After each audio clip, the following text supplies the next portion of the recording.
So today we're going to look at solving equations. We're going to start off with some very simple ones. Well, at least I hope you find them very simple. And then we'll gradually get to more difficult ones. And this will hopefully enable you to do everything on the worksheets. The worksheets do start off very easy and they get gradually harder so everyone can achieve something and find their level. So first one, I've got 4x equals 16. So if 4 of something is 16, I've got to divide by 4. I've got to do the opposite to find out what x is. So 4x divided by 4 is x. 16 divided by 4 is 4. So x is 4. I've got 3 plus x to get 10. Well, let's take off that 3. And then that will help me find out what x is. Take off the 3 and then down to x equals 7. Now this one here, the x has got a couple of things happening to it. 7x, take away 3 is 18. So if you multiply by x and then take away 3, how to undo that? Well, first I'll add back on the 3, which I was taking off. And I'm left with 7x on this side and 21 on the other. And then if I divide by 7, I will find out what 1x is. X is equal to 3. And one last one here for the simple ones. We've got x over 3. Well, that means divide equals 12. You might jump to some conclusions and think something divided by 3 is, you might think just the connection about 4 times 3 making 12, 12 divided by 3 making 4, but it's not. Just do it systematically. This is being divided by 3. The opposite is multiplied by 3, and x is actually 36. Okay, so let's have a look at some more difficult ones. So here we've got ones, and they're more difficult because I've got x on both sides. And when I've got x on both sides, what I've got to do is I have got to remove the x, which is least. So 4x, 1x, let's get rid of just the 1x.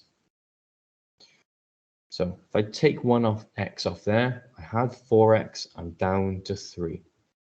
This 2 doesn't become a 1 because that's not what take off x means. I'm just taking the x off here, I'm left with 2.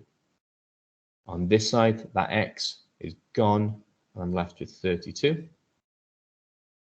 And now it's a very similar equation to this sort of one, where I've got two things happening to it, which I undo. So 3x plus 2 is 32.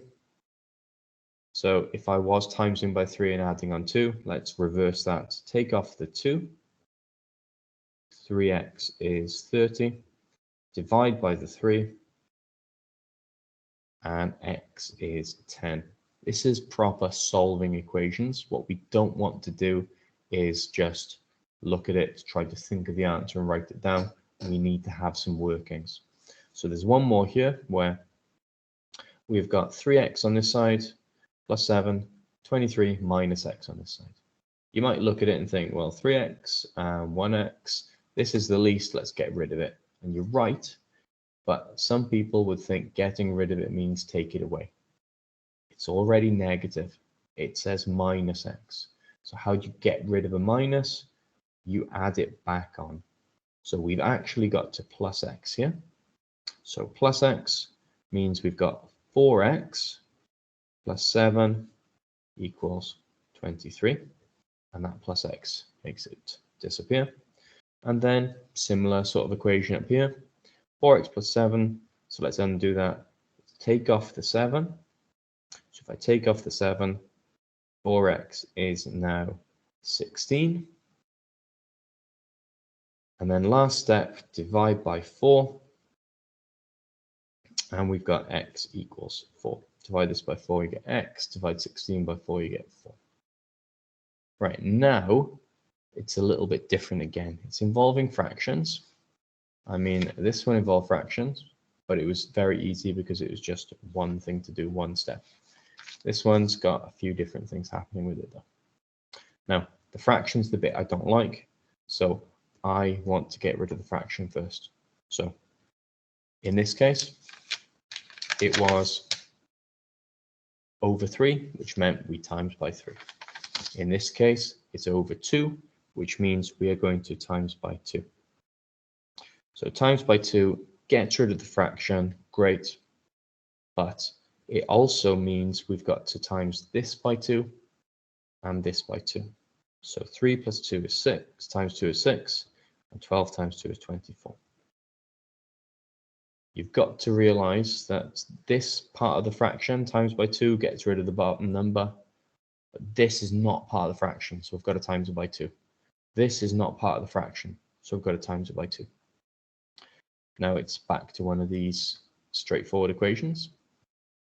Let's take off the 6 to get 3x equals 18, and then divide by 3 to get x equals 6. Let's have a look at another one involving fractions. So fraction, and this one, fraction is over 5, so let's get rid of it. Let's times by 5. Times by 5. I'm going to get rid of the bottom number of the fraction, and I'm just going to be left with the top. And then the only other thing which isn't part of the fraction is this 3, so that's what I'm going to times by 5 to get 15. I'm not going to times this 1 by 5 because it's part of the fraction. Everything that's part of the fraction, just get rid of the bottom number. Everything that's not part of the fraction, times by 5. Then I've got one of my other equations.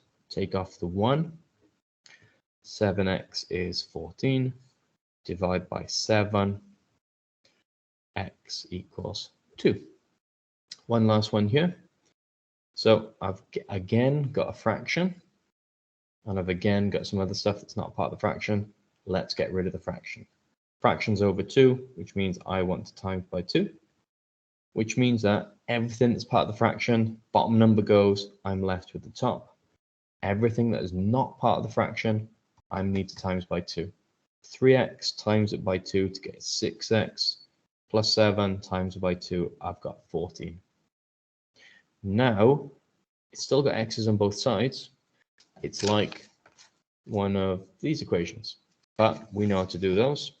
Have a look, which side has got the least amount of x? This one, 6x compared to the 9, so let's get rid of that. Take off 6x. And this is gone. I'm left with 14.